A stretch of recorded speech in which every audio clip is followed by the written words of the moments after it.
If I could have your attention here in the deadline room, we will go on and continue on with our Monster Energy NASCAR Cup Series media availability. And we're joined by none other than Martin Truex Jr., driver of the number 78 Furniture Row Denver Mattress Toyota for Furniture Row Racing. Now, Martin, heading into Pocono here, leads the Monster Energy NASCAR Cup Series in a myriad of categories. Points, you're 9 points ahead in the Monster Energy NASCAR Cup Series standings. You lead the series in stage wins, playoff points, average running position, driver rating, fastest laps run, and laps led. And, you're tied with Keselowski for top tens. Huh. Now you're coming to Pocono, where you've had some good success. Won here in 2015, big win for you. How confident are you coming into this weekend? Well, I definitely have some confidence coming here to Pocono. It's been a really good track for us the last few years, and last year we had a couple really strong cars here, and if I remember right, we had a lug nut knock the inner valve stem off both races. So had a little bit of bad luck here, but we had really, really fast cars, and excited to come back. So I love coming up here. It's really close to where I grew up, and it's kind of a second or a third home track if you could have three.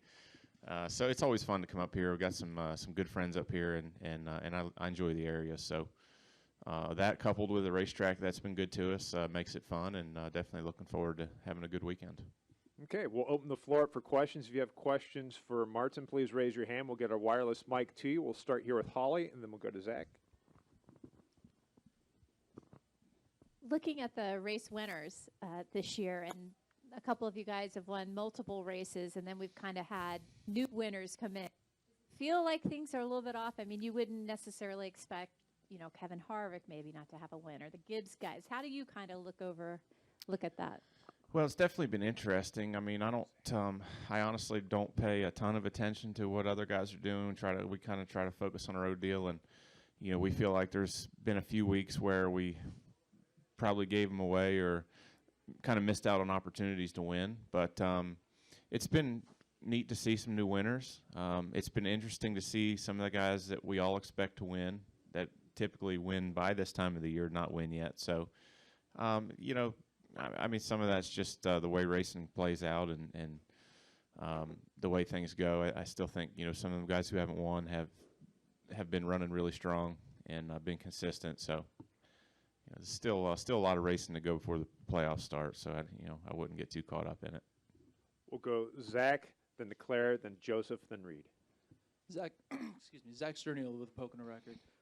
Obviously, you've been running well all season long. Is there anything in particular that's been standing out to you that's allowed you guys to have the success you've had, especially compared to finding victory lane and stage wins as opposed to the Gibbs guys? And is there anything that stands out that you guys really need to work on before you hit the playoffs? Yeah, I think for us, just having another year together under our belts, another year in the Toyota camp, certainly this year has been an improvement, a spot I think where we could get better. Last year we started out with a lot of new things and had to kind of learn our way early on in the season. And, we still had some good results through that time, but, definitely not at the level of confidence or consistency that we've had this year. So I think that's part of it, just, continue to build that relationship with all the people we work with, all our partners, and then just Cole and I and Jazzy and our team really just continuing to build on that notebook and that success that we've had the past few years. So it takes time to put together, the notebook and all these little things that we learn along the way that you can look back on a year ago or 2 years ago, 3 years ago, and kind of still use those things as a direction. So that's been neat to be able to do that, to be with the same group of guys and continue to, I feel like, get better and grow together. So that's been a big part of all that. But, so it's been good. I mean, just, we're always looking at ways to improve and, just being together and learning together and growing seems to be a part of that. Claire B. Lang, Sirius XM NASCAR Radio. You always have been sort of a calm guy, but it seems like over the last year or so you found a center to you in that I wonder at a track like Pocono, what's the art of racing Pocono, and how do you think a veteran like you, who's very calm and centered, it lends itself to a track like this and having success here? Well, I mean, having fast cars is certainly the best place to start and figure out all the other things, because that's the hardest part to get. So, I mean, I have to give my team a lot of credit for helping me get in a good place and being a good mental, good state of mind, a good approach for each weekend, good confidence that's consistent. So the team's a big part of that. But, Pocono is such a rhythm racetrack, a comfort racetrack. It's a place where you go out there, you could win both races in 1 year, come back here the next year and go out there on a racetrack, and it takes you a few laps to find that rhythm, to find that comfort, because it's just such a hit your marks sensitive kind of place. And so even today we had power steering issues, we had brake issues, we only made 4 laps of practice, and it's like, as good as we were here last year, I felt like I was lost the first lap out there. So it's such a challenging track and so different than where we go each and every week that you got to have confidence in your team, and you got to have a fast race car. That's the number one thing. Joseph Walken, frontstretch.com. What's the team morale like with you running well and Eric Jones beginning to turn the corner? I think the team morale's good. Everybody's having a good time, enjoying themselves, and they work so hard that it's nice when it pays off. And I think that just continues to motivate the team to keep pushing and keep working. And when they see results in the effort they put in, it pushes them to go even harder. So we've got a great bunch from top to bottom, and they're doing a good job, and I think they're enjoying themselves as well. So that's always a good thing. What's the biggest difference having 2 cars? Honestly, I don't think there's a whole lot difference in having 2 cars. I say that's a good thing that I can say that it hasn't really changed a lot the way we race or approached racing. Because we hired not a lot of new people over the winter, and bringing in a second team's a big deal. So they've done a good job of just all working together, kind of approaching racing and using the same ideals that our team did. And so, they're a good fit together, and that's kind of why it's been, not really a big change, which has been good. Reed? Reed Spencer, NASCAR Wire Service. You're the series leader in playoff points with 18. You're also the championship leader. After 26 races, if you're still there, it's another 15 playoff points. Did you guys have this thing figured out before the season started? We planned it all. We said this is exactly how we're going to do it, and here we are. I think everybody comes here with the same plan. Everybody wants to, it starts with being consistent, running up front each and every week, having fast race cars. We've been able to do that. So at the same time, we've been able to not make mistakes, be consistent, not have a lot of issues. I think our only really bad race was Talladega, which that's Talladega. So I think everybody sets out to be able to do this beginning of the season. I think this year with the stages and all the points that we knew were on the table, I think everybody looked at it and said, okay, how can we figure out how to get more points than everybody? So I think just a job well done by all of our team and all of our guys, and it's really gone better than we probably even imagined so far. So it's been fun. It's been a real treat to be consistently up front each and every week and leading laps, and I'm having a blast right now. So it's been fun. It seems like it's taken some teams a little while to wake up to how important these points are going to be down the road. I think they know how important they are. They've just been hard to get. So it's really difficult. With the pit strategy, the way it can play out with the stages, and it changes. It's definitely changed the racing without a doubt. And it's been hard to kind of manage. Okay, how do I make sure I'm up front for the end of the race to try to get the overall win, yet not give up those playoff points throughout the race? So it's definitely been different, and I think each week and each racetrack is different. I think Pocono this weekend is going to be interesting because you can pit here without going a lap down, almost like a road course, and there's going to be some wild strategies going on, and just depending on how the cautions play out, it could mix things up a whole lot. So we'll see how it plays out, and hopefully we get some more points. Additional questions for Martin? We'll go to Robbie. Robbie Mays, MRN. Martin, Richard Petty's 80th birthday coming up in a few weeks. I know he's very precious to our sport. And do you have any favorite memories or the first time you met him, something like that?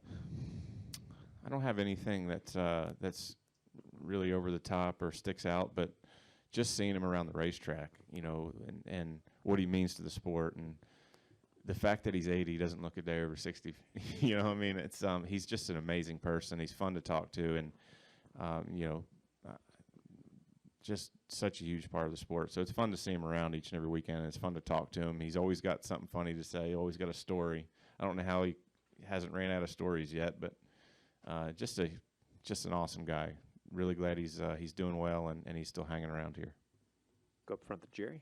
Jerry Jordan, kickingthetires.net, PRN. Next week's Michigan. I came in a little late. You have already talked about it, but you talk about going to Michigan next weekend. I have not talked about Michigan yet, but yeah, looking forward to that. Another place where I have some good fishing holes. I'm serious.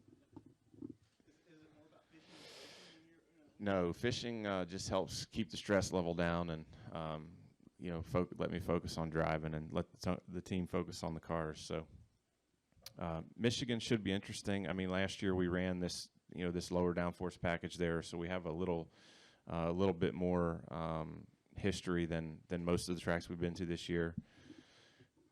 So, you know, we'll just see what it brings, but such a fast track and you know, definitely different than anywhere we go, so it'll be fun.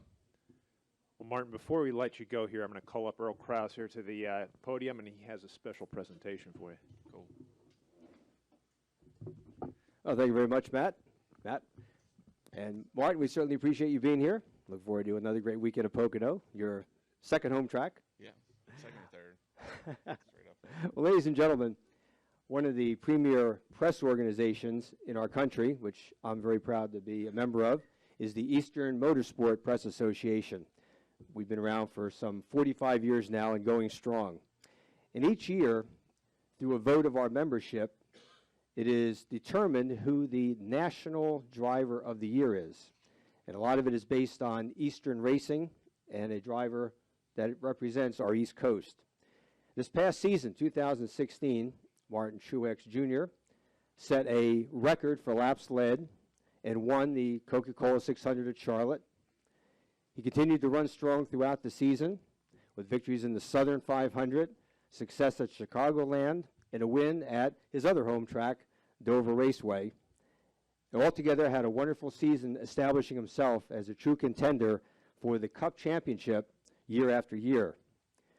So we'd like to, right now, in this very nice setting of Pocono Raceway, which is a home track for Martin Truex and his family, present him today with the 2016 Eastern Motorsport Press Association National Driver of the Year. And to make the official presentation, we'll turn it over to my announcing colleague here at Pocono, Vice President of the EMPA, Dino Alberto. Dino? Thank you, Earl. And Martin, I'll tell you what, it was a great honor through all the membership to give you this award here. It's quite distinguished to have you as a part of this. For all you guys in the media, I'd like to point out that there is information on the EMPA, the Eastern Motorsport Press Association, at the back of the table. But at this time, it gives me proud pleasure to introduce Martin Truex Jr. as the Driver of the Year for EMPA year 2016.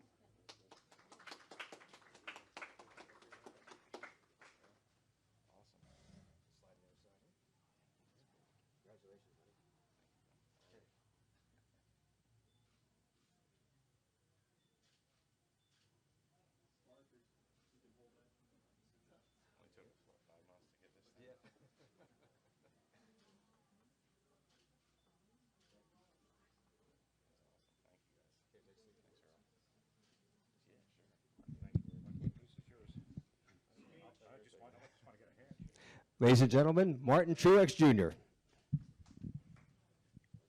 Yeah, so this is a pretty awesome trophy. I wish I could have got there in January to the banquet to receive it, but all in all, you know, definitely very proud of this. There's been some amazing names in racing that have won this award throughout the years, so definitely humbled and honored, and hopefully we'll be able to put together a good enough season that's better than last year and maybe take this thing home again. But thank you guys very much for bringing it here and presenting it to us, and thank you for all you do. And we'll hopefully bring another one of these back this year. Thank you. Thank you very much.